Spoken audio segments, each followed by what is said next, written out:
एकनाथ शिंदेंच्या शिलेदारांविरोधात भाजप देते का विरोधकांना बळ? 2 मतदारसंघात टाकला डाव.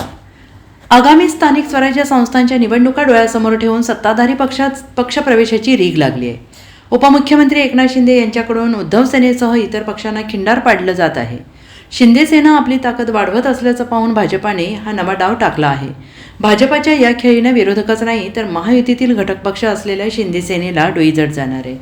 पश्चिम महाराष्ट्रात भाजपा एकनाथ शिंदे यांच्या शिलेदाराविरोधात विरोधकांना बळ देते का असा प्रश्न निर्माण झाला आहे.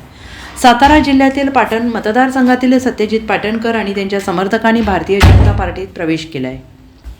पाटणकर कुटुंब कित्येक वर्ष शरद पवारांच्या राष्ट्रवादीसोबत काम करत होतं आणि या मतदारसंघात शंभूराज देसाई आणि पाटणकर हे कट्टर राजकीय विरोधक आहेत.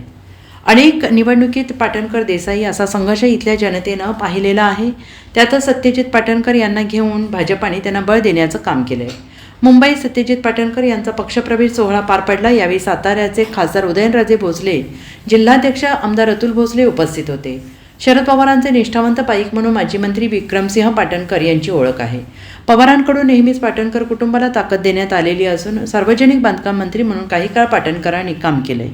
मात्र शंभूराज देसाई यांनी सलग तिसऱ्यांदा पाटणकर यांचा निवडणुकीत पराभव केलाय. त्यामुळे पाटणकरांना पक्षात घेऊन भाजपा सातारा जिल्ह्यात ताकद वाढवण्याचा प्रयत्न करत आहे.